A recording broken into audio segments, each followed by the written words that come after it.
So, Rose? good evening, everybody, and welcome to Encore, A Kist of Thistles. And this evening, if everybody could please now mute their microphones.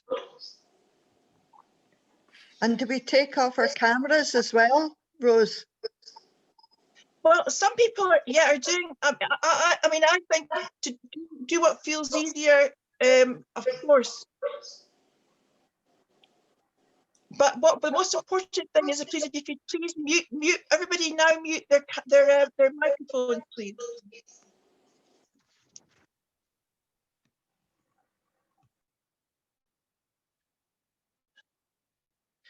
Okay, and also welcome. There are a number of audience members that will be arriving as we're speaking, but we're just going to get on our way now. I'd like to introduce you. You all know, of course, the fantastic Jim Aitken, who's the co-editor of the A Kist of Thistles. And so I'd like to hand you over to him. Thank you, Jim. Okay, thank you for that, Rose, and thank you for organising this. Yet again, you've been terrific. Well, I have to say, good evening to all my friends and all my fellow poets. And it's an odd thing, but this Kist of Thistles has made everybody a friend, which is just lovely. But before I get going, I've got a few suggestions for tonight. And one is that when you read your poem, could you all give the page reference? That would be very helpful if you could do that. The other thing I'd like to do tonight, because we never really had time to do it the last time, I'd like, if you could, but do it briefly, please. I'd like if you could all give a little bit of background to your poem. We never managed to do that the first time, partly because we had more people, but I think it's always good to get the story sometimes behind a poem. So I'd like to do that as well. The other thing I'd like to do before we get going is welcome. I don't know, is Jenny Farrell here? Jenny Farrell, she's a guest.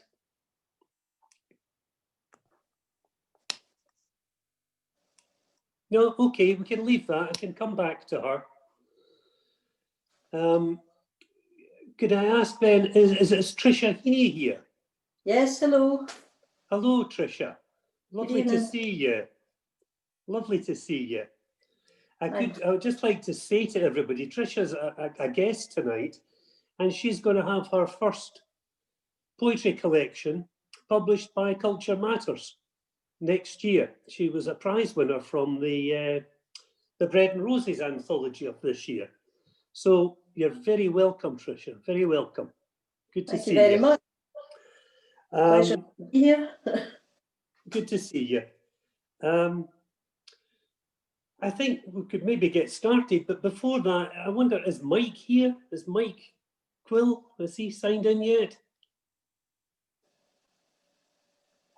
No, okay, we can leave that then. We'll come back to him.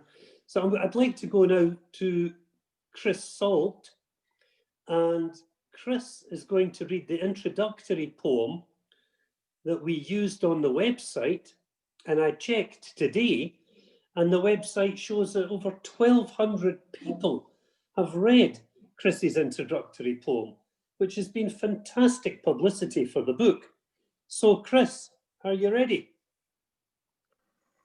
I am. This is called The Insurrection of Poetry, and it's on page 59 of the abroad section of the book. And what's to say? I suppose I do believe the poetry can change the world. I do believe it can shine light into dark corners. And I think that's what A Kist of Thistles is doing so admirably. The Insurrection of Poetry.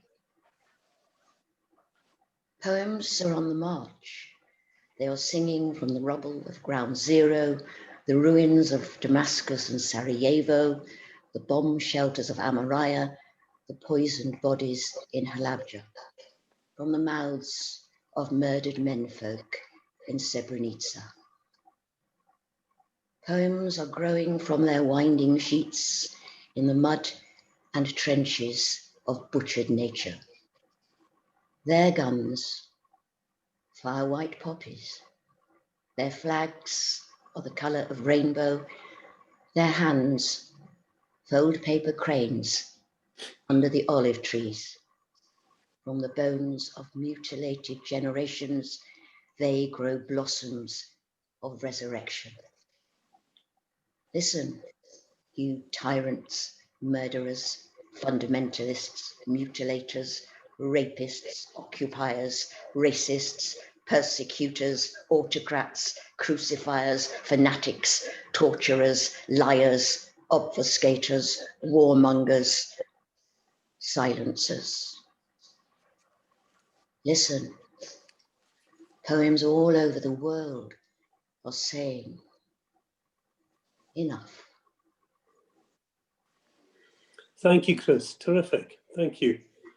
Can we go now to Geraldine? Geraldine has to leave early, so I'd like Geraldine next. Thank you, Jim. Well, I wrote this poem about just short of 4 years ago, after the last American election.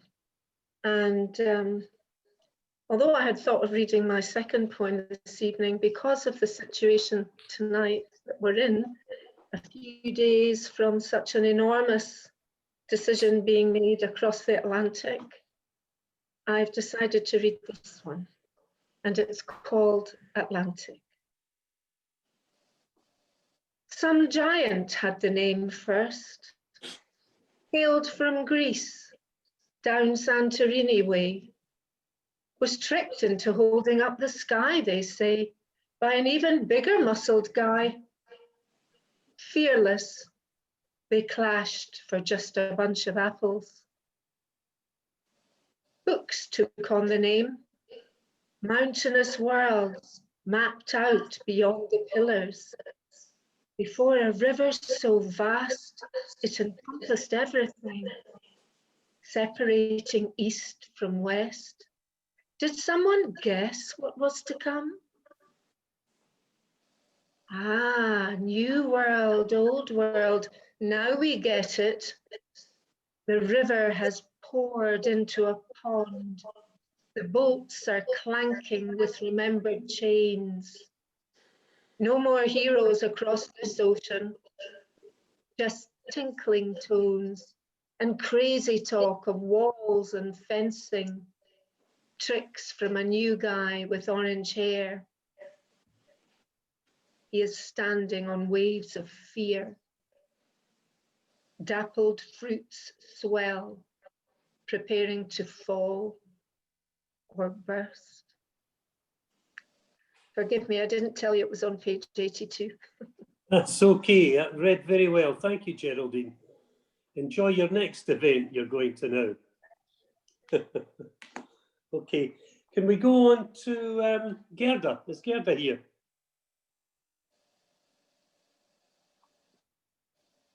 Yes, I'm here. And I hear, Gerda, that you've got a poem now in the new Blood Axe anthology. Is that right? That's right, yes. Okay, good. Well done. That's right. It's the Staying Human anthology. But tonight we're celebrating A Kist of Thistles. And the poem I'm going to read is on page 89 in the Abroad section. And it's about a statue which you can find on Lothian Road in Edinburgh. It was sculpted by Anne Davidson and commissioned by the City of Edinburgh District Council to honour all those killed or imprisoned in South Africa for their stand against apartheid. And the statue was unveiled in 1986. So this is my poem. statue of a South African woman and child. What does she see, this woman, from a township far away, placed here with her child in Scotland's capital, fixed at street level, no pedestal, smeared with lipstick by some joker, making her eyes appear to bleed? Is that what she sees? Blood, the flood of it from Sharpeville and Nyanga, washing in waves out to the Atlantic, all the way to the North Sea and into Leith, its crimson tinge lapping at Britannia's hull, the floating palace, global ambassador that sailed with fanfare one sunlit morning into Table Bay, taking our queen to shake Mandela's hand, her crown jewels, Cape diamonds, mined in the currency of blood.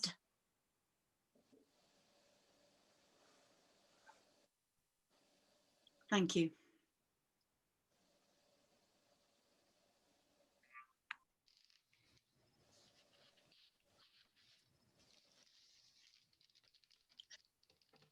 That was wonderful, Gerda.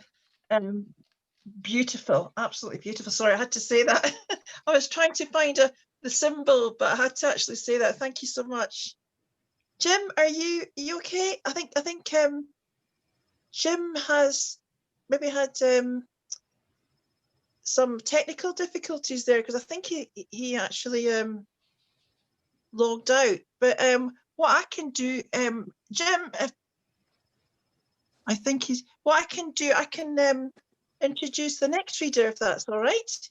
I'd like to introduce, please, Anne Clark, please, AC Clark.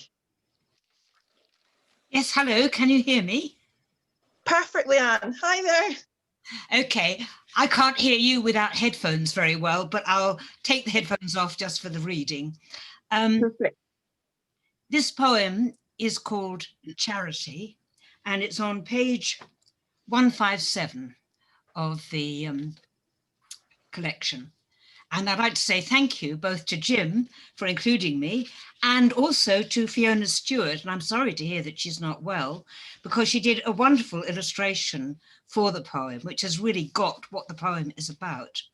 The poem was inspired by William Blake's poem Holy Thursday.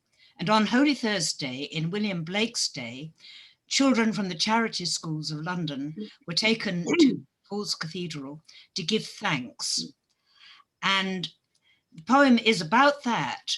What really struck me about that poem the first time I read it, and I read it before lockdown and before all the kerfuffle about school meals, free school meals and so on, was how, although written 200 years ago, the words could apply equally today. William Blake is a hero of mine, and I am angry that he's so traduced at the proms by people who have no idea what Jerusalem is about. I reference that in the poem. And the hosier's son in the poem is, of course, Blake himself. And the epigraph is this is Blake speaking, is this a holy thing to see in a rich and fruitful land, babes reduced to misery, fed with cold and usurious hand? I think Rishi Sunak for that. The poem itself, 200 years and more since the hosier's son heard in children's voices dashing against St. Paul's impervious marble, the trembling cry of the poor, who would always be poor until the New Jerusalem was built. 200 years, and voices rise again into the dome of a lavish concert hall, alive with flags and misconstruction, where well-fed citizens, fattening the chorus, howl for their arrows of desire. 200 years, and a young mother queues in a drafty hall for a can of beans, a packet of tampons, her fretful toddler squirming against the straps of a hand-me-down buggy, his cheeks pale as winter. While down the street, a man whose age is half what his face tells us pulls close his leaky sleeping bag against December's bluster, rattles the 3 small coins in his plastic cup. Christmas lights tremble, and festive music circles well-filled aisles, thronged with last-minute shoppers. 200 years. So many children poor. 200 years. The nation rich and fruitful treble times over. And I haver between tinned custard and peach halves for the food bank collection. I should say the italicized words are Blake's.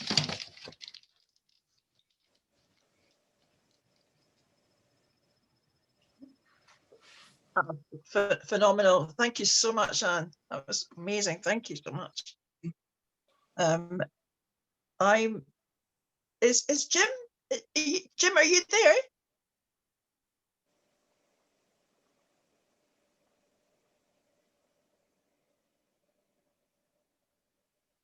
Hi, and Leslie just said that Anne's poem is very moving, and I agree 100%. Beautiful, beautiful. I'm going to carry on. Listen, Rose, can you hear me? Oh, hi, Jim. Hi. Is everything okay? No, I had a power cut, I'm afraid, in the whole street. Is that candles there? Yeah, it's candles, yeah. Oh my gosh, I don't believe it. Well, there's something, it is Halloween, wasn't it, last night, you know, so. Oh. Can you hear me all right? I hear you perfectly well. So we're actually just I was just about to introduce Sheila Templeton. Now I don't know if you want to go back to Anne, because Anne just read us a wonderful poem, which you will be able to see because we're recording this. You will be able to see later on once you have your light back on. It looks very romantic there at the moment. Well, did you read the one about Blake? The Blake poem. Anne, could you? Yes, I did read that one. Yes, because he's a hero of mine. I wanted to honour him. Well, a very good choice. He's one of my heroes too. So thank you for that, Anne. Sorry I couldn't be there earlier, but power cuts, I'm afraid these things happen. So could we go on now to Sheila Templeton, who has yet again, I think for the 4th time, won the Macash Poetry Prize for Scots. Yeah. So well done, Sheila. Thank you so much. Thank you, Jim. Well and thank you, Rose. Thank you. I'm going to read my poem Leavings, which is on page 107 in the Abroad section.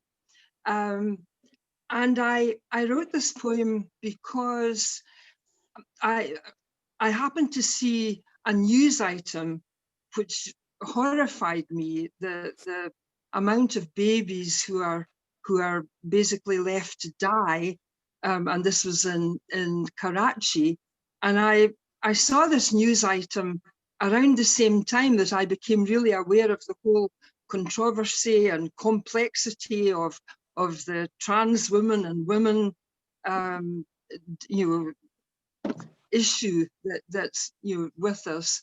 And it just felt important to me to write a poem saying, well, these babies are dying because they are born as girls, they're female. So that's the background to this. It felt quite a scary poem to write because of all the huge complexity and difficulty in this. Anyway, that's why I wrote it.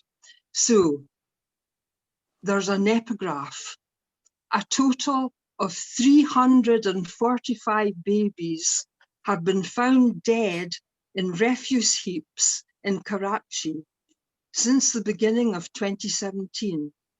98% are female. Volunteers from local charities bury them. And that's from metro.com news, April 2018. Leavings. They choose to work in daylight, these men who dig small graves. Witnessing needs light. There's time to straighten bird-boned limbs, smooth tissue-fine eyelids to tender final sleep. Offer some sweetness of prayers sung as vain antidote. They know, of course, that nothing can lighten what happened here in the dark. Let's give them names, for in the haste to discard, no one blessed them with a name. Azali, made of honey. Azza, gazelle. Shalma, good-natured. Bahaga, beautiful. Atira, fragrance like perfume. Jinani, heavenly. Zariya, flower. Beautiful, sweet, heavenly, graceful, delicate, good-natured, fragrant babies. And find more names, so many, many more. Make certain, though, of one bitter truth. Find girl names, female names. Don't insult them with anything else. They died because they were female born. So name it. At least give them that. Thank you for that. That's an incredibly powerful, powerful poem, that, Sheila. Thank you. Very moving, very moving. Could we go on? Is Geordie here? Is Geordie McIntyre? Present, sir. Yes. Right, off you go, Geordie. Good to see you. Good to see you. Oh, well. I'm enjoying this, I have to say. Very, very good. This is from page 84 of the book. It's New York 9/11. I wrote it on the 25th of September in 01. In fact, we were coming up from, my wife and I, who's a sound engineer tonight, we're coming up from Cornwall where we've been singing. And we heard it on the radio, and I got a sense of just had to pull the car in. I couldn't take it in really at first because we have connections with New York, as most people. We're so all interconnected. So there's all kinds of symbolism in the poem. How do you sum up such an event? It's just part of a whole dreadful gallery of ill use of people, cheapness of life, and so on. I'm trying to encapsulate all that in a very concentrated form, which poetry does very well. Hope this one does as well. New York 9/11. In slow motion instant, beating hearts are stilled. With saber-scythe certainty, a bitter harvest is reaped. Canyons of life reduced to cairns of desolation, echoes to infinities. Maelstroms of malice swirl in an inferno of dust. Their seeds of love, compassion, hope must be sown. Thank you for that. Thanks, Geordie. A very moving poem as well. Enjoyed that. Is Peter here? Peter Kelly?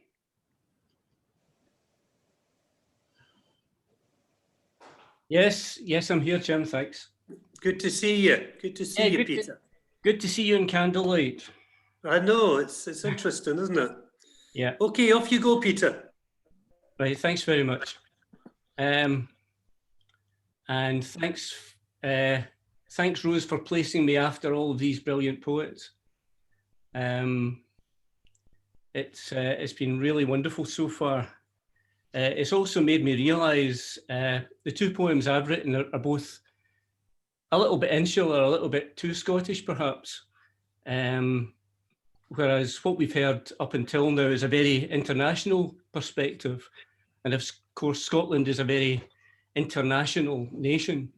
So I'm really glad that the collection, that the anthology has shown that international nature. Both of my poems have very much in common. They're both short, and they're both relating to Scottish independence. But whereas the first one was very much a let's ride on a unicorn and be Braveheart, this one is written as a relationship poem. It's at page 33. And it's called It's Not You, It's Me.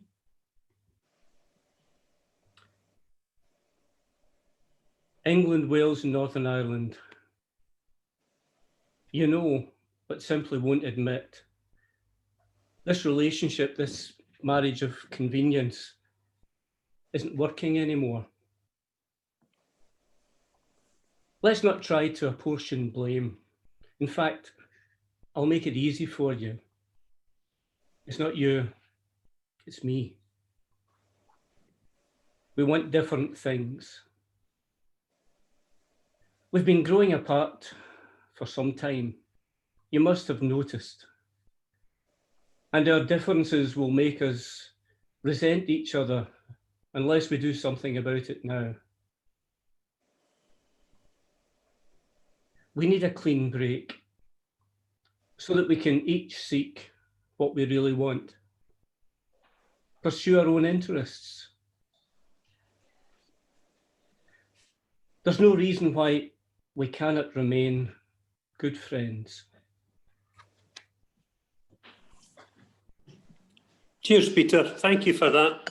Thank you. That was good. Is Kate here, Kate Armstrong?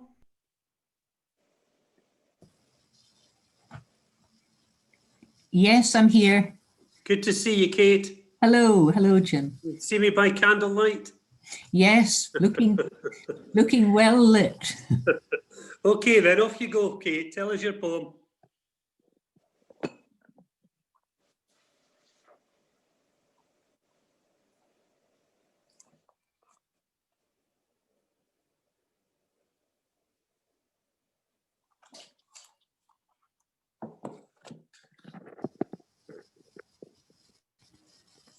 Turn on your mic, Kate.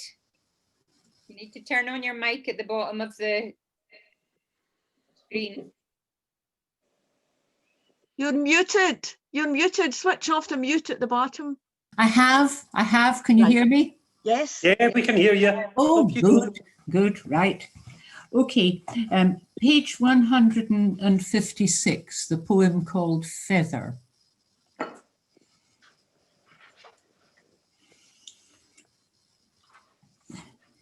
This poem comes basically from the story of Shi Tao, a Chinese journalist who was imprisoned in 2005, sentenced without a proper hearing to 10 years because he released a document of the Chinese Communist Party to an overseas Chinese democracy site. And when this was known, he was imprisoned. He was primarily a journalist, but he was also a poet, and he blotted his copybook even more by writing a poem about his reaction to the Tiananmen Square massacre in 1989. I thought both these acts took great courage, but I think the thing that he hung on to by taking that risk was hope that people would notice and care. And hope can be a very tiny, fragile thing, but you hang on to it just the same. I see it as a feather.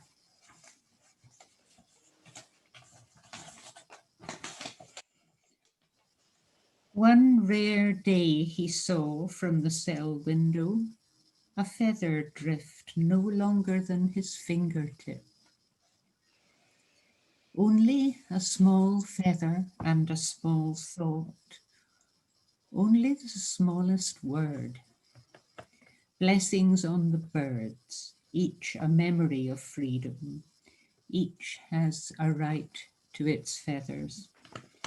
I have a right to remember the tanks in the square, the poem he wrote, the smallest feather, too small to be found and jailed, too light to be caught.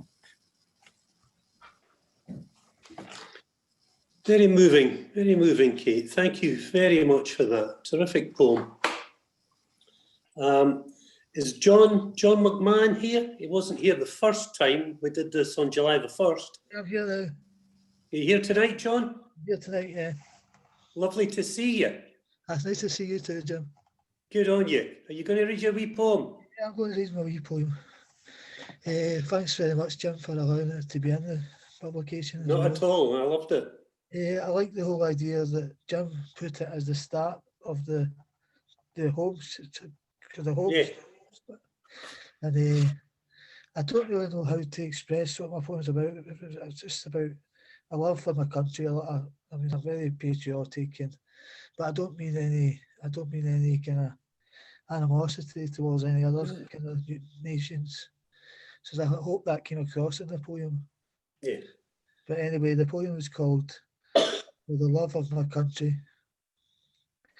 The May sticking offer is my soul, the hale ripeness of it all. I peel it off like the skin of an orange and wrap it around Scotia. That's it. Thank you very much. Lovely, John. That went down well. Well done. Thanks a lot for that. Thank you. Thank you. I take it Meg Bateman's not here then, is she?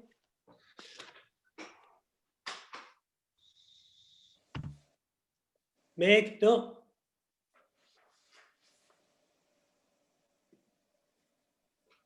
No, Okay. I'm sorry, Meg isn't here. Yeah. All right. I wonder, has Mike joined us? Is Mike here? I'll just check.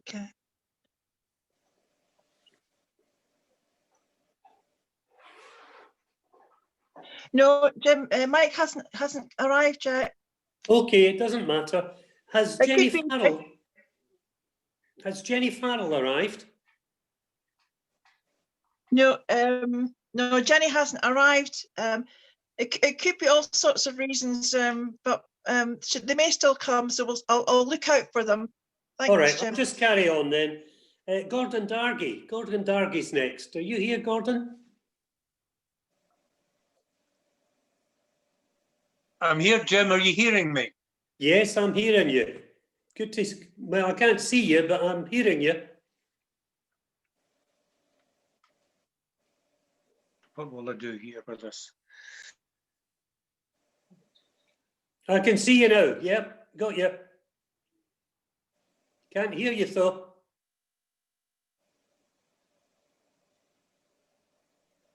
All right. Is that better now? Yeah, got you. Good, thanks. Okay, if we turn to page 164. Gosh, that takes me back. I used to introduce poetry lessons that way. Turn to page 164 and here's the poem.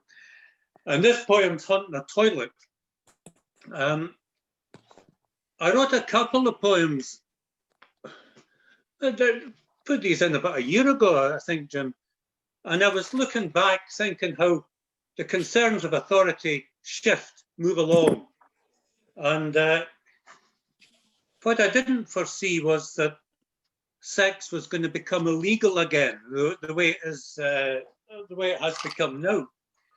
But this poem is called Hunting the Toilet, and it's a dramatic monologue. It's it's about a policeman looking back on his early career, or maybe a policeman's ghost looking back on his career.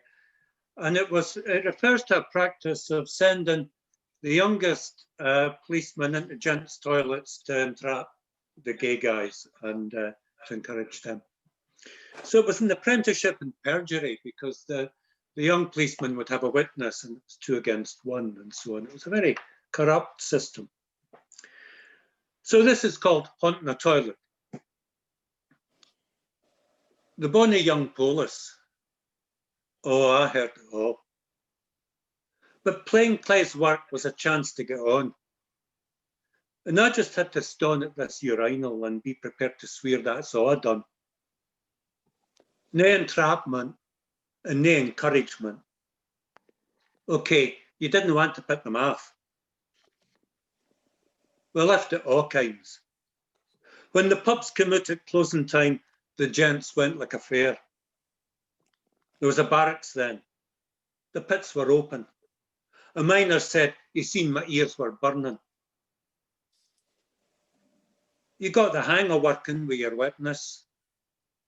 You got the hang of that, and guys confessed.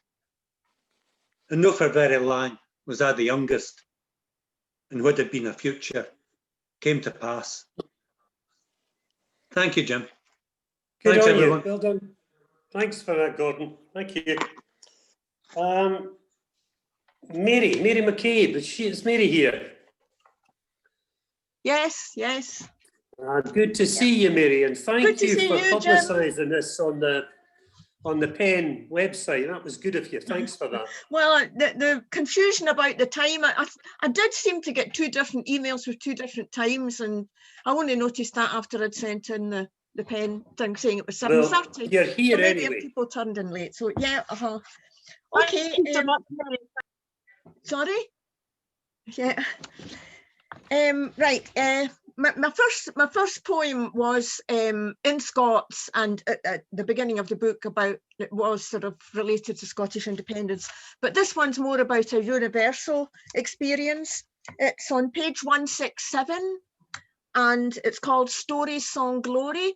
It came about, well, for quite a long time, I've thought comparing the experience of civilians to soldiers in war. In a lot of situations, it's safer to be a soldier than it is to be a civilian. Sometimes even in world wars, it can be safer. And particularly, specifically the experience of women in war. I read a book by a woman who had been, well, she'd been in Berlin after the end of the Second World War, and of course it was occupied by Russian soldiers. There was a lot of rape went on. When the German soldiers come back home, they were boasting about their adventures and showing off their wounds and so on. The women had to keep quiet about their experience, of course, because their war wounds were things of shame. And in fact, very often if they told their partners about it, the partner would reject them. So that's why I wrote this poem about the difference generally between women's experience in war and men's experience. Stories, song, glory. The Great War for women was far away, their lives and limbs apart from the fray, sacrificing breadwinner, lover or son. In World War II, the joke would go, those who want to be a hero add up to the sum of 0. Those who want to be civilians total somewhere in the millions. And exploding to encompass billions. Safer soldier than civilian. World War III will know no zones. War zone women, since the world was made, have gleamed on men's breasts on the victory parade, trophies, tributes, surrender tokens. Trading, for better or for worse, the master who in home tones cursed, for a lord whose commands were the snarl of a beast. Y chromosome labels you hero, XX the target below. Thanks for that, Mary. That was excellent. Well done. 2 quite distinctive poems you had in that collection. Thank you. Thank you. Okay, have we got Peter Godfrey from Harris?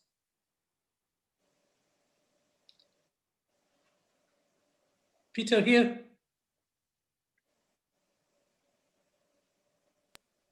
Yes, I think Peter has intermittent sort of signal. He did tell us earlier on. Are you there, Peter? Yeah, I am, Rose. Thank you very much. Yeah, I made it. I pressed the wrong button. Good to see you. Wonderful. Hi, Jim. Nice to see you too. How Good are to you? see you. Yeah, all that emailing and I eventually see you. Yeah. Well, yeah. Yeah. Okay, off you go, Peter. Sorry? Okay. Off you go.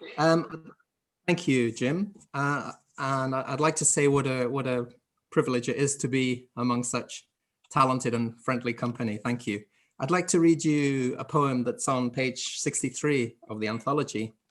And it's a poem I wrote after spending a weekend, 2 or 3 nights and days at Faslane Peace Camp. Of course, it's one thing spending a weekend or 2 or 3 days there, but the heroes are the people who spend weeks and even months on end there and have kept it going for, by my calculations, 38 years and counting. And I think Faslane Peace Camp is really important, both as a bastion of resistance and a thorn in the side of the establishment, but also, you know, as a beacon of sanity and integrity in a world where those qualities are so desperately needed. This is called The Sacred Breakfast. Muesli, blueberries, soya milk, 5 yards from the road and traffic pounding. Lacework of sun, wood smoke, an insect on the page, the morning waking. Raspberries in the hedgerow, an oyster catcher's squeal. Razor wire, billowing, mile upon mile, cartwheel of knives. Warheads slip beneath the sea. A driver hoots, our sooted kettle, easy steps on the muddy path. Thank you. Thank you very much for that. Thanks, Peter. Thank you, Jim. Good to see you. Thank you. Likewise, yeah, thank you. Is Mario here, Mario Relic? Sorry. Hello. Yes, I'm Hello, here. Mario. Good to see you. Hello, Jim. Hi. Right. Okay. I'll be reading the poem. For pages 49 to 51. That's Orwell in Jura. Now, just a few introductory comments. Orwell tends to have, well, to be considered somewhat anti-Scottish. However, he did write 1984 in Jura, and he did get along well with the crofters in Jura. And this is what one of his biographers, Bernard Crick, that experience. Most of the islanders liked him. Some of his neighbors recalled, and this is quoting from one of the neighbors, he seemed a kindly man and he kept himself to himself and interfered with no one, which the crofters see as a great virtue among their own kind, even more as how the gentry should see them. And then in brackets, Crick adds, Orwell saw himself as potentially one of them. They firmly saw him as a peculiar and kindly gentleman. So that's the background Jura, of Orwell in Jura.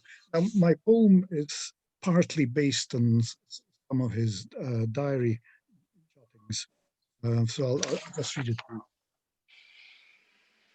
Orwell liked to be, sorry, sorry, let me start again.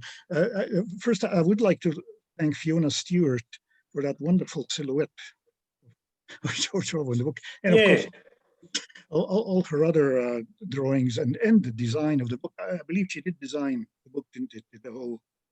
Made the designs. Jim? Yeah, Fiona did them all, yeah. Yeah, that's what I thought. Okay, I'll read the poem. Orwell liked to be solitary, like Crusoe lost in his island. Leaving his sister and adopted son at his landlord's cottage in Jura. Nothing gave him more pleasure than to do a spot of exploration. In his diary, he noted hoodie crows and the soil dry as a bone, but stony. Not very far away, he could see the sea desolate yet invigorating. Keel slowly rising and sinking down, its nose perpendicular like a periscope. An eagle some way off wondered if it was really some kind of buzzard. 2 young cuckoos he saw sitting on a fence, and, not that he was sure, a gold-crested wren. At times it was very hot, dry, and still all day, the sea like glass, and then 5 minutes of rain. Once he walked to Glengarrisdale and found an old human skull lying on the beach there, possibly all that remained from a massacre of the MacLeans by the Campbells. The skull, he surmised, was probably not less than 200 years old. Next day, he observed tits of a nest in the iron gatepost. Seeing them coming out of the hole occasionally, one got momentarily stuck in the hole, just as he approached them to be of help, only to find that it shrieked in terror. Orwell wrote 1984 in Scottish exile from the home counties, but he had 1947 really on his mind, expecting every casual visitor might be Stalin's secret agent. He listened to the wireless religiously every morning, crackling the news of boots stamping on faces in Poland, Palestine, and Greece.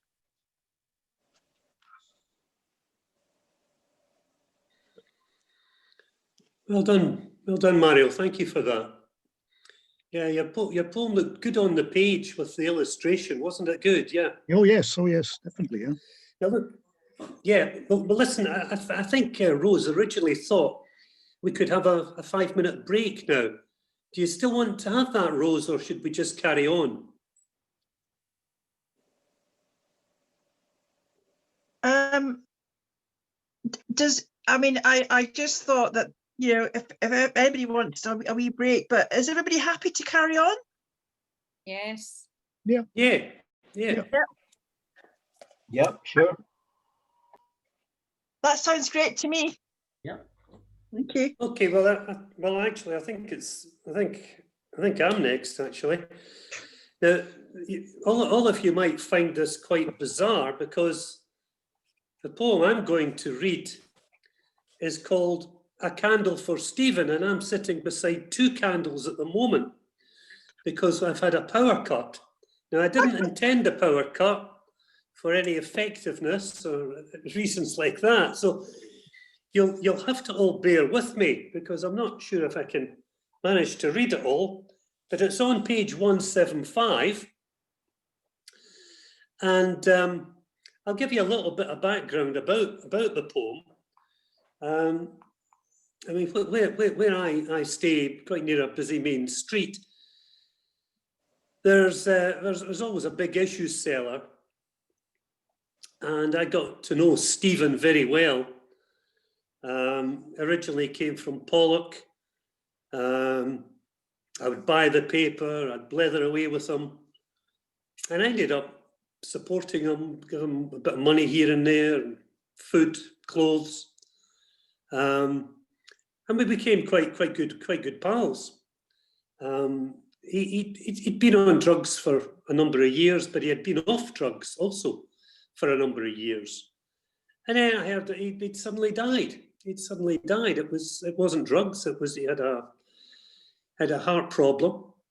And the day I heard, I was going down to York for a weekend with my wife, and I was in York Minster, as you always do when you go down to York. And so I just lit a candle for him. And as I sat down and watched the candle burning away, these words came to me. So I'm going to read them out to you. And, oh, there's my lights going back on now. Thank goodness. All right, then. It's called A Candle for Stephen. It is fitting to think of you in here, to light a candle for the big issue seller I got to know back in my own city, where I can recall our conversations on the Blue Nile, your boyhood holidays in Sligo, and of your deep attachment to Glasgow Celtic. There had been a happy enough childhood before your brother died from a drug overdose and provided you with the fatal attraction that led directly to your own addiction, though you were clean for the last 20 years. It is fitting to think of you in here because of the millions of prayers that have come from here, crept under the doors, slid through the stained glass windows, out into the wider world and beyond, for all the living and for all the dead. And the candle I lit for you flickers and rises upwards to where you surely are now. Your story is being told in its flame that will fade and then burn out like all the other candles, like all the other lives as well. But I silently watch it and think of all your hopes and all your dreams that seem to keep you going, see you through. You left an impressive impression on us all with your determination. Even when tired and wet, you kept it going, keeping your dreams alive, and your sense of humour made it easier than it would otherwise have been. And I will miss you, most certainly miss you, as the candle continues to burn and flicker, and as the burning injustice of homelessness continues to inflame me. I should also add that this poem was read at a memorial for Stephen. All the local shopkeepers and local people who bought the big issue of Stephen, together with the big issue itself, we all got together and we had a memorial for him in a local hall. And his sister came through and she asked me if I would read this poem. So it was quite a moving evening. All right then, thank you for that, everybody. Next, we've got Leslie Benzie. Now, Leslie, I think, got second place in the Macash Scots Poetry Competition to Sheila Templeton, who I'm sure she must loathe by now. But anyway, I'm just joking there. Not at all. I was Leslie, are you here? Yes, I'm here. Yeah, I know you were. Yeah. Okay. So this poem is called Common Rebels, and it's on page 121. Basically, I used to go to Greenham Common as often as I could, and then a wee while back I saw an article about how many years it had been since the Greenham Common protests, and it just kind of started the memories going, and this is the poem that came. So, Common Rebels. On a shipping pallet with only a blanket to cover the straw, softening the pressure of shoulder, hip, knee and ankle bones, hard and cold against this makeshift bed. Live-in protesters under cover of plastic slung across a rope between two trees, we slept under the stars. Since Embrace the Base in '82, the Greenham Common protest had become women only, taking leave of homes to make peace, our farewells bereft of triumphal brass bands and flag-waving well-wishers. Instead, home comforts were traded for never knowing when the bailiffs and the police would come, often at night to evict, blinding our half-awake eyes with their torches, while we shone a light on their unquestioning logic.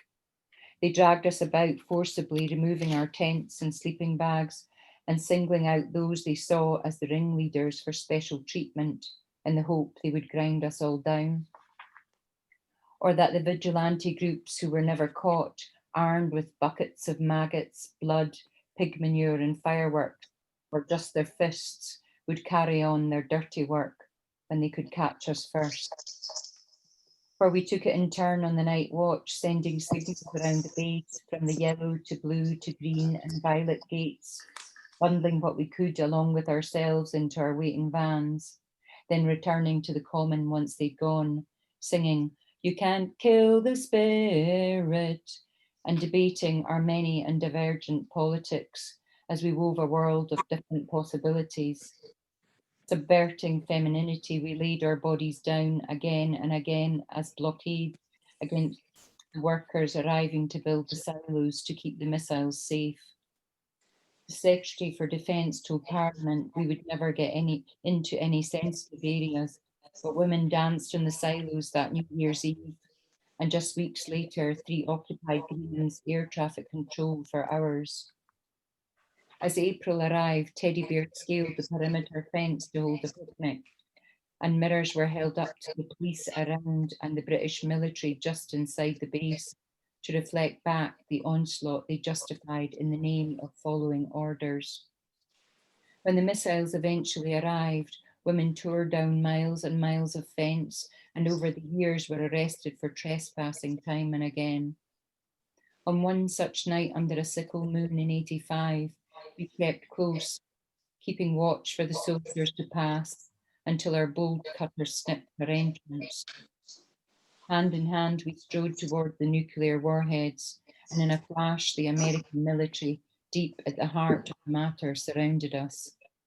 One pointed a submachine gun at my pregnant belly, warning me to stop or he might shoot. Then he tutted and shook his head as he asked, "Does your husband approve of you being out here doing this?" I kept walking towards the silos and inquired, "Does your husband approve of you pointing a gun and threatening to kill women and children?" As we walked on, he began to backtrack, calling for police reinforcements to arrest us. We were processed in a porticab in Dublin as a police station, for the local prison was full of Greenham women, who one way or another kept the protest going till the last cruise missile had gone in 1991. Some are still going strong. Thanks for that, Leslie. Terrific. That poem went, I think, very well with Peter Godfrey's poem in Fast Lane. So both very good. Thanks for that. And now I'm going to introduce, and it's my pleasure to introduce because I've got my light back on. I'm going to introduce to you Rose Ann Fraser Ritchie. Give her full title because she deserves it. Rose, are you here? Hi there, Jim. Yeah, I'm here. And I'd just like to say welcome to Jenny Farrell to the audience, and hopefully we'll speak Jenny with here. Jenny. Yes, Jenny's here now. So Good. welcome, Jenny. Thank you, thank you. I joined late because I had another meeting, but I'm here now. Well, you're very welcome, Jenny. Very welcome. Thank you. So my poem is called The Queen's Speech because yeah, I know what happened, and everyone knows what happened in 2014, and thereafter, you know, the Brexit situation, and it kind of gets here that, you know, we accepted that for 2014. Okay, it was no, but Brexit was yes, and so that's where my kind of, you know, it sounds defensive, but I had to get my passion over somehow, my feelings over what happened with Brexit, and I still don't think we have a voice for Brexit even now. And so I'm going to read this. It's called The Queen's Speech.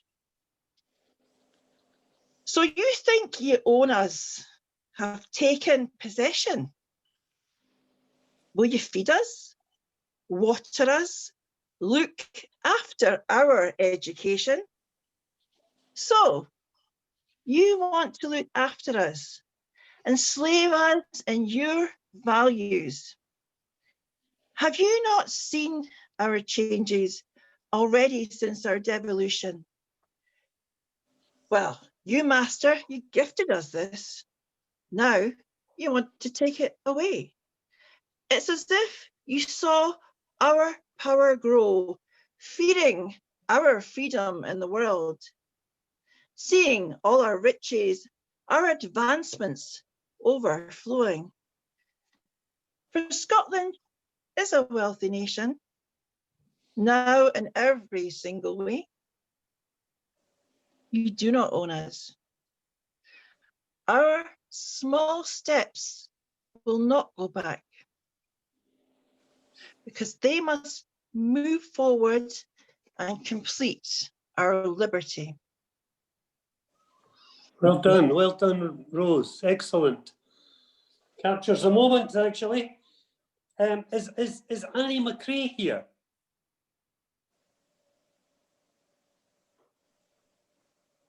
Yes, I am, Jim, here alive and well. Good to see you. And I should point out that Annie is a Bread and Roses prize winner. So congratulations, Annie. Well done. Thank you very much, Jim. And thank you again for the chance to be part of another push for this wonderful anthology, A Kist of Thistles. The poem that I'm going to read tonight is on page 71. And it's called A Pantoum of Prime Time for Liars, Mistruths and Pants on Fire. A terribly clumsy title, I apologise. The part of the title, the prime time for liars bit, I look back in my kind of file of stuff that I always, when I've written a poem, I tend to all the stuff and gubbins that sometimes have prompted it, I keep. And I read it from an article in The Guardian in May 2019, the line, prime time for liars, mistruths and pants on fire. And something about that I quite liked. I think the title probably would be better, just Pantoum for pants on fire. A pantoum, I'd just been introduced to that form back in sort of 2019. Some of you may be familiar with it, but it's apparently, its history is it's a Malay form of verse, but a bit like a villanelle, it uses repetition. So a series of quatrains of repetition. Quite often the effect can be quite light and humorous. And so I used it, and I'll let you judge what you think the result of it is. But it seemed to me, reading it this evening, when it's a poem about primetime liars, seems very appropriate as we near the end of the presidential election in the States. But unfortunately, the culture of liars is everywhere. Not that it's necessarily a new thing. The masses have been lied at forever. However, I just feel that lying has become, it's kind of gone into a hyper gear in the last few years. So anyway, here's the poem. Can you spot a liar in the age of lies? Will he scratch his head? Will she shift her eyes? When idle chatter flits with post-truth flies, they hover on our screens in slick disguise. Will he scratch his head? Will she shift her eyes, dealing out the word in neatly spun replies? They hover on our screens in slick disguise. White House to workplace, they're everywhere, these guys. Dealing out the word in neatly spun replies, clever tweets, repeated tropes, all appear so wise. White House to workplace, they're everywhere, these guys. Honesty has had its day, mendacity is on the rise. Clever tweets, repeated tropes, all appear so wise. When idle chatter flits with post-truth flies, honesty has had its day, mendacity is on its rise. Can you spot a liar in the age of lies? Excellent, Annie. Loved that. Thank you for that. Okay, could we now go on to, where am I now? Leslie Rose. Is Leela here? Is Leela Soma here tonight? I'm here. Oh, lovely to see you, Leela. Same here. Thank you, Jim. And well done getting your poem chosen for the Scotsman. Thank you. A very good choice, I think. Thank you for including me in this wonderful anthology. And I'm thrilled to read a bit. I hope you'll bear with me. There is so much about Scotland and slavery and all the initiatives that has been taken by University of Glasgow, which I think is extremely important and overdue. So this poem is a very, very tiny, I could say a contribution to that discussion as such. So the title is Just Things, and it's on page 77. Just things, cotton, soft to the skin, the perfect bed linen, or starched heavy, flattened with coal-heated iron, bleached, dyed in different shades, batik designed, years of slavery running through strung out veins.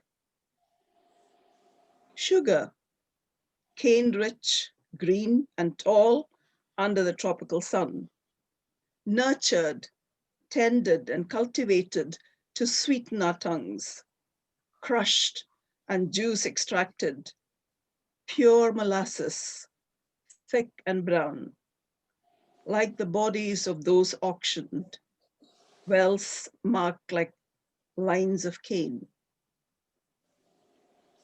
Jute, the humble vegetable fiber, soft and shiny, grown in East Bengal, made into coarse Hessian gunny bags to hold rice and twisted into rope.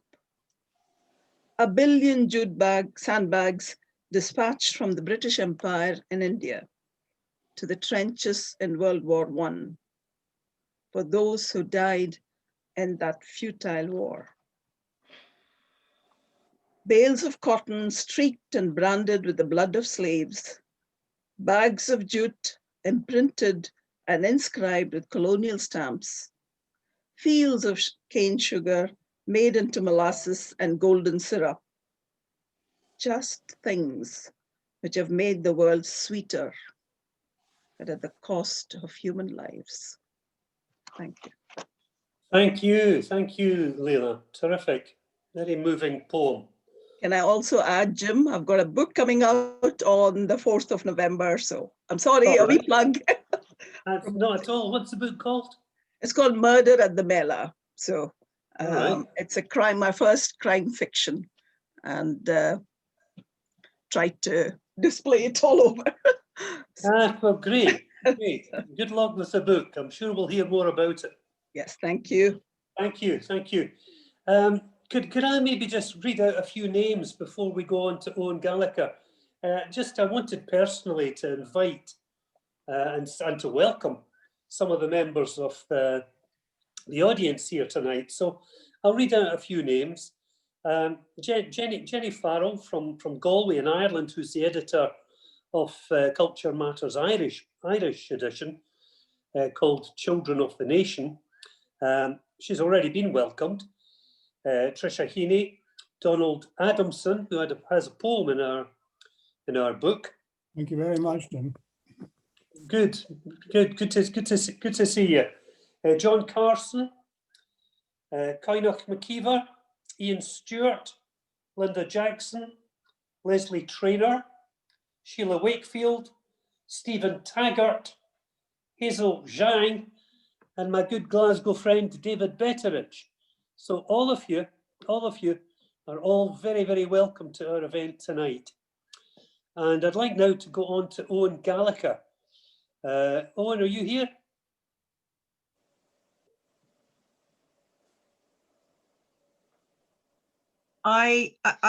He's not here at the moment, no. He's not here. No. Okay, that's a pity. I would have I said... know. Owen, I know, I was so looking forward to hearing you. Something must have happened. We'll hear about it later. Okay. All right then, could we go on to Mandy? Is Mandy Haggith here? Yes, I'm here. Are you in candlelight as well, Mandy? No, I've just got really bad lighting, I'm afraid. But the place I've got good internet, I've got poor lighting. So it's you can either see me clearly or you get to hear me clearly. So well, you're looking like the light coming out of the darkness there. So you're doing well. So the last time you read the very short haiku, and now you're going to read your lovely poem called Immigrants. Yeah, thanks very much indeed. And I just want to give a plug to whoever come up with the title. I think A Kist of Thistles is such a brilliant title for this collection. So well, yeah, I have to say so that was me, you know. Oh, good on you. Yeah. No, it's great. It's really good. And I'm very proud to be in it. This poem is called Immigrants, and I wrote it a long time ago, actually, when it struck me that people can be kind of contradictory in their approach to different aspects of the world. And I was at that time kind of really outraged by what was the way in which the authorities, in fact, I'm still outraged by the way the authorities treat immigrants to this country. And I wondered what it would be like if we talked about, or if people talked about the arrival of migrant birds to this country in the same way that they talk about immigrants. So here we go. It's a good one for this time of year, actually, because these birds are all here at the moment. So. Immigrants. A horde of Viking birds descends to pillage our rowan trees. They squabble in foreign accents, feasting and carousing. Should we try to apprehend them? You say, send them back to Norway. But there are arguments for asylum. Foxes, eagles, men with guns. In detention, should fieldfares be kept apart from redwings? Perhaps they're just economic migrants, just here for the berries, moving on when they have all gone. Even the bullfinch agrees there was too much fruit this year for the residents alone. So we let them flock from tree to tree, scot-free, free as birds. Lovely, Mandy. Thank you Thanks for very that. much. Terrific Cheers. poem. Owen, is Owen here at all? No, still not Owen, that's all right. We'll go back to Chris now, because Chris has introduced both our launches with the introductory poem. So I think it's about time she managed to read her second poem. So, Chris, are you still there? I'm here, Jim, and thanks. Lovely. It's a fantastic honour to have that poem on the website. And how many views? My goodness, that's over 1,200. That's not bad, is it? It's not bad. Pretty good. No, thank you, and it is an honour to be in this book and amongst so many poets whose work I admire. As some of you might know, my number 2 son was mobilised to Iraq in 2003. He was a member of the Territorial Army, and the government slipped a little bit of legislation under the wire and called up the territorials. Not great for a pacifist. And it struck me how war subverts the meanings of words.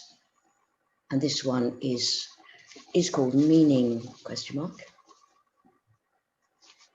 Collateral damage, shock and awe. Where are the meanings that we had before? Language a bad name does war. Shock was his shaggy mane of hair until now, a dozen cornfields stacked together in a field, something you got a bit of.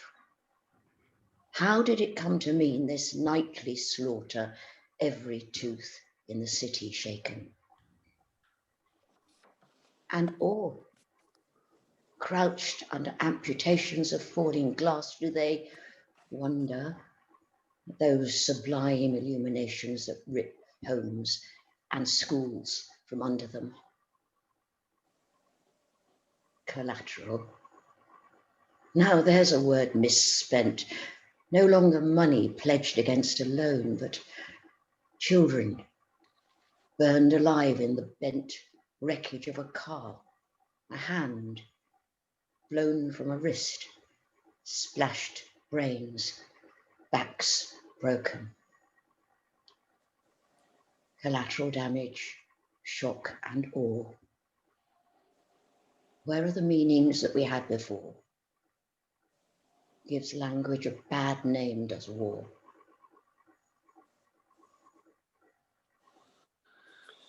Terrific, terrific, Chris. Thank you for that. Thank you for that. Very moving. Do we have Beth? Beth McDonough. Is she here? She sent an email, it's in my inbox, saying she's not able to be here tonight. Ah, what a pity. What a I can pity. see what it's, I think she says why. I wonder if, well, I think it's always better if people read their own poems, but you know, that's unfortunate. We'll go to Morag now. Is Morag Smith here? I think I saw her earlier. Hi, Jim. Yeah, I'm here. Hello. Well, Morag, you have a little bit of news for us, don't you? Yeah, that's right. So I live in Paisley, and Paisley are having their second book festival in February 2021. And the theme of the festival this year, it's Radical New Futures. And I just thought, well, with an anthology like this, you know, it's just a perfect kind of anthology, really, to kind of showcase at the festival. So I put in a little proposal to them, just saying that, you know, a lot of the writers were very much local to Renfrewshire or local to Glasgow and the nearby areas. And they've said that they would like us to do a showcase of A Kist of Thistles. It's on Thursday, 25th of February next year. And I know that a few people have heard from me already, and we've had a good response so far, but depending on numbers, you know, other people who are a bit further afield might also hear as well. But I think the main focus is on kind of more local folk to Paisley, Renfrewshire and the Glasgow area. Okay, thanks for that. Will you keep me posted about that anyway? Will do, yeah, and I'll get in touch with people as well. Yeah, okay, so Morag. hopefully That's before terrific. Christmas with a bit of news, yeah. But yeah, it's great news anyway. Yeah, it is good. Okay, so what's the poem you're going to read tonight? So I'm going to read my second poem that's in the anthology. It's Inscription for the Yes House in Paisley. It's on page 22. And it's a very, very short poem. It's actually kind of was written as a response to a Robert Burns poem. He wrote another very short poem, it's only 7 lines long, and it was a poem which is basically an inscription for an altar to independence, is the title of the poem. And he was kind of talking about American independence, but very much the spirit of independence is there anyway in the poem. And the last line of the poem is something like, approach this shrine and worship here. And I think he's wanting us to worship the spirit of independence, if you like, whatever that means to different people. So I live in Paisley. There's a lot of yes houses in Paisley. Round about the time of the 2014 independence referendum, there was a lot of houses just emblazoned with, you know, flags and posters and saying yes and all sorts of other stuff on them as well. And although obviously the referendum didn't go the way that those people wanted, there's still a lot of those houses around, actually. There's still a few yes houses in Paisley. So that's kind of what made me write this poem. And I've kind of modelled it on Burns's poem. It's called Inscription for the Yes House in Paisley. You Oxbridge educated minds who think us fools and keep your kind in power and privilege, let go of your dreaming spires and shriveled souls. Discover what it means to be radicalized by poverty. Approach this shrine and learn from me. Thanks, Jim. Terrific. Thanks, Morag. Can we go to David now? David Cameron. David, you here? Yes, I'm here. Good to see you. Good to see you, Jim. And you've got a new book out as well. I do, yes. Korean letters. Right. This is the only that's the plug. Okay, I'm not going to go on about it. That's fine. That's fine. No, both the poems that are in A Kist of Thistles are in this book.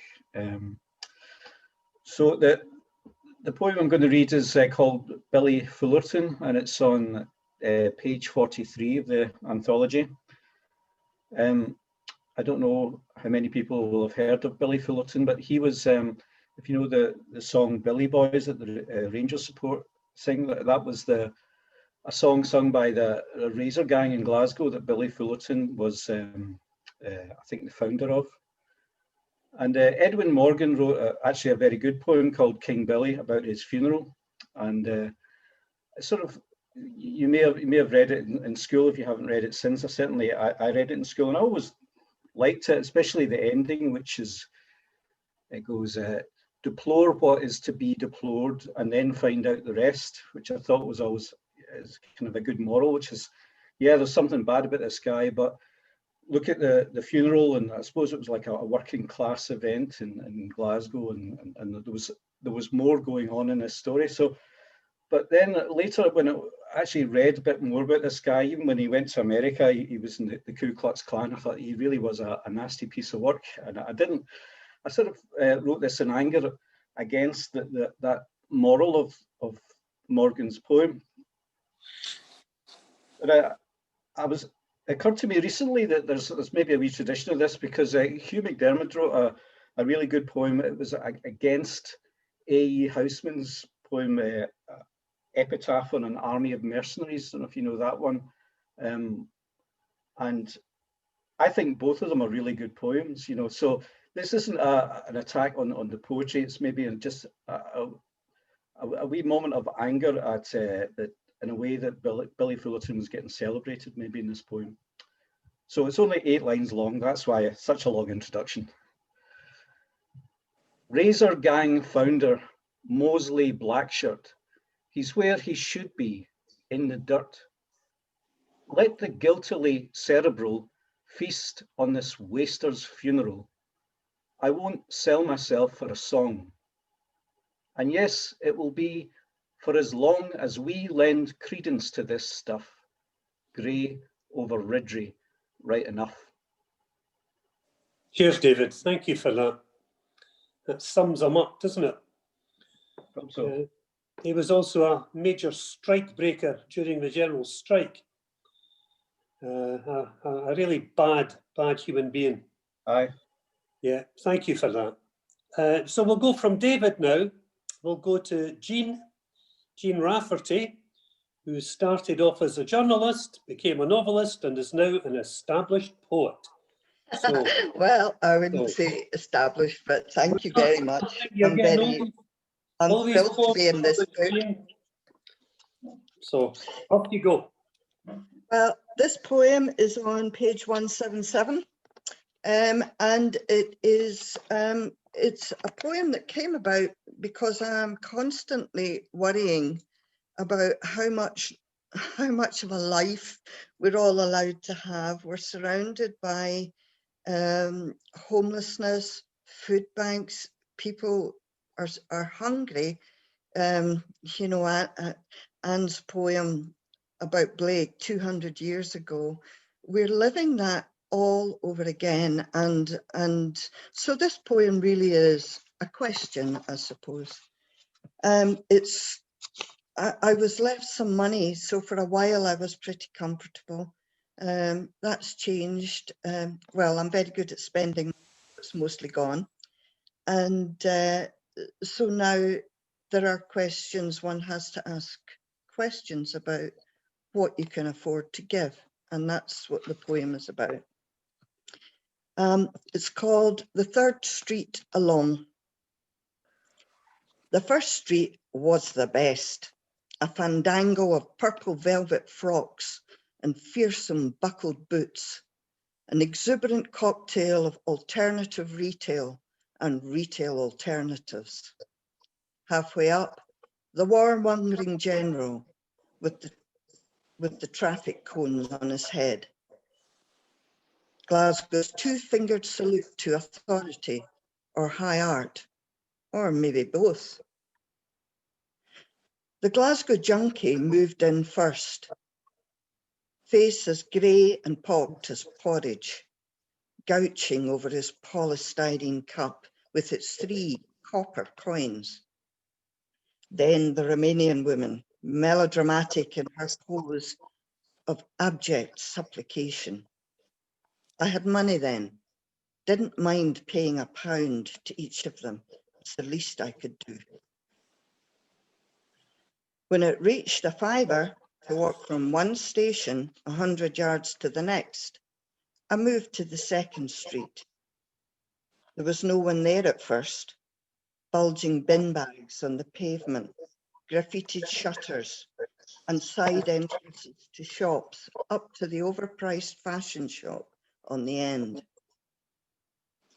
Only 2 beggars came to the second street, a pink-faced woman who'd once been an addict, and a dark-skinned man freezing in this northern city so far from his home. I had little money then, gave 50 pence to each of them. It was all I could afford. Now, I stick to the third street along, no one there but me, hurrying through to the Victorian bar where cheap coffee and cocktails belie chandeliered splendour. I've no money now, borrow to share drinks with my friends. If the beggars come, and they will, should I borrow money to give to them? Can I really walk past? Thank you. Thank you, Jean. Thanks for that. Is Stuart here? Stuart McHardy? I am indeed. Good to see you, Stuart. Hello, Jim. Pleased to be here. Good. So what are you going to read to us? I'm going to read The Lodger, but I think what I have to do, or my publisher will murder me, see nobody else is doing it. Best present for Christmas, Aberdeen. A bonny big book. Not poetry, but folklore meets archaeoastronomy. So there's something to keep you all confused. Okay. This poem on the surface is about current politics and the independence fight. But going back to it and rereading it, I realise it's about someone else as well. It's about the lairds at the deepest level. The Lodger. I'm fucking fed up with the Lodger. He's been here far hour long. Poor hospitality is a thing, but this is a bit our strang. It's not just he I gets the picking o' often, whatever we hae, but who we're supposed to stop shouting when he's got something to say. For shouting's a natural habit, and arguments like mother's breast milk, for the folk born into this house, a particular deep thinking ilk. And the thought that these days I'm thinking damn near all the time is, the Lodger should gang, he's been here our lang, and we can tak back the things we knew lack, and to fecht in the house will be fine. Excellent, excellent. Thank you for that, Stuart. And good Scots voice. Is Chris here? Chris Boyland? Yes, Jim. I am. Good to see you again, Chris. Good to see you. Thank you kindly. What are you going to read to us tonight? I'm going to read the poem that I didn't read the last time. So this is a piece called Wrong. I would tell you what page it is on, but I'm afraid I have to confess I temporarily seem to have misplaced my copy of A Kist of Thistles. So I don't know what page it's on. In my defense, it's probably because I have been reading it and it's been out in the house somewhere, but I can't lay my hands on it right at this moment. But possibly by the time I've finished, somebody can tell me. Yeah, anyway. It's on page 168. 168. Thank you kindly. So this is called Wrong. I'm looking forward to being a father and raising a little girl. I'm looking forward to taking her out into the world. I'm looking forward to her first day at school, to explaining to her why the white kids at school don't play with the brown kids, why the brown kids get called names, why the parents of the white kids don't talk to the parents of the brown kids while they're waiting at the gate. I'm looking forward to the day she learns what judgment means. I'm looking forward to reading her stories about princesses and castles and magic wands and wishes that come true, and explaining to her why at the end of all the avenues of wealth there are people sleeping on the street. I'm looking forward to the day she learns what money wants and what it costs. I'm looking forward to going shopping, to leading her down all the aisles of remedies and promised perfection of all the paints and tints and brushes, the nails and clamps and hammers she'll need to buy to beat herself into all the shapes she's told are beautiful this week. I'm looking forward to the day she signs her first prescription.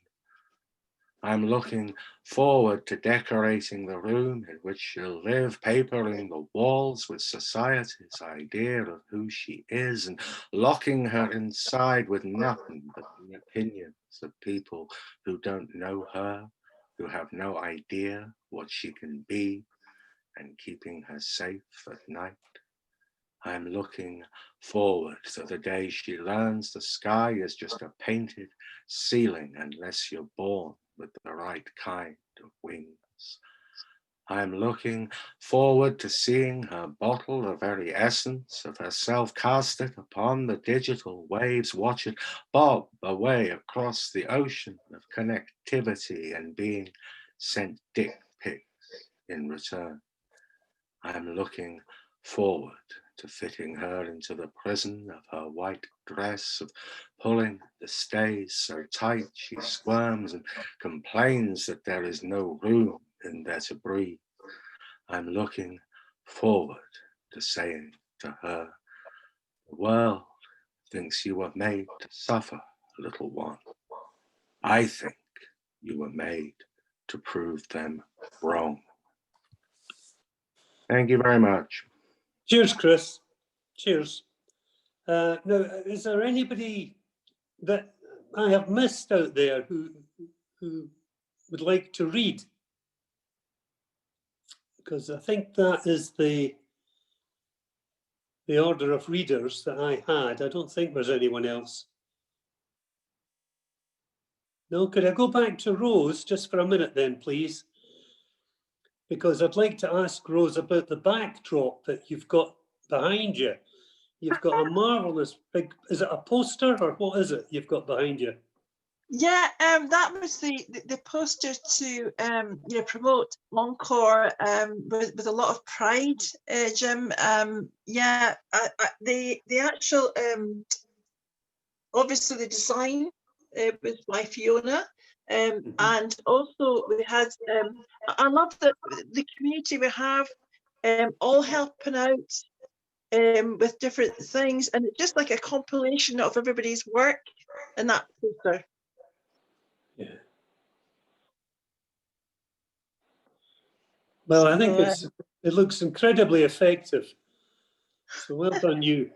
Well, look, I would like to just thank everybody tonight who has read. I'd like to thank all the guests who've turned up to be part of this event. Our book is just a baby. It's only 4 months old. So we're hoping that if conditions improve, we could maybe get this book out and about a bit more. But Mike has kindly offered on the website, if you wanted to order a book, you can do so for £5. So it's a pretty good offer and would make a fantastic Christmas present. So I wouldn't say no to that. So again, I want to thank Rose. Has Mike turned up at all? Maybe he couldn't make it tonight. Mike, are you out there? Yeah, I'm sure he'll let us know what. Yeah, he didn't arrive. He didn't make And it. you know, it's also intermittent. There must be something intermittent sort of things going on, because Jenny actually said that as well. Unfortunately, she had to leave because of intermittent sort of communication there.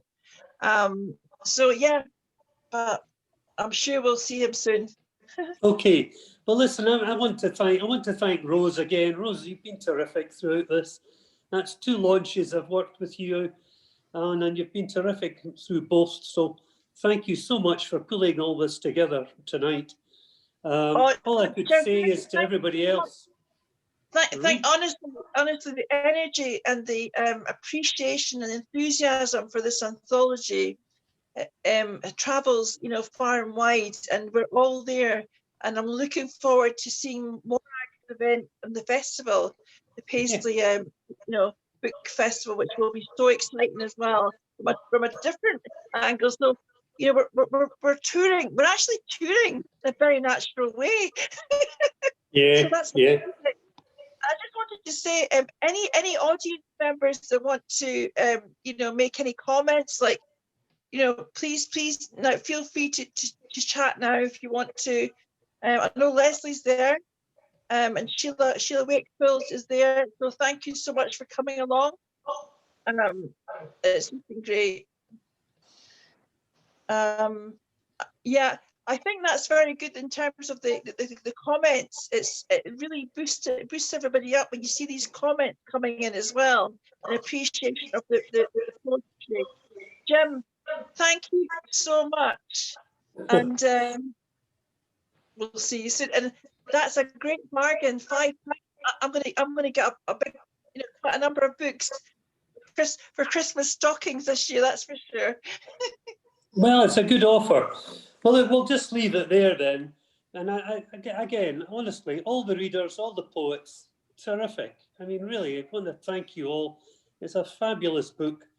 It was a labour of love. I thoroughly enjoyed doing it for you all. And the poems, they all speak for themselves. So thank you all for performing tonight, for reading your work, and thank all of you for being our guests to this terrific event. So I'll say good night to all of you. Thanks, Jim. Thank you. Thank you very much. Thank you very much, Jim, and Bye-bye. well done, everybody. Thank you, That was Jim. great. Fantastic. Wonderful. Good night. Thank you. Bye-bye. See you soon. Bye. Bye. Good night. Good night. Thank Thanks. you. Right.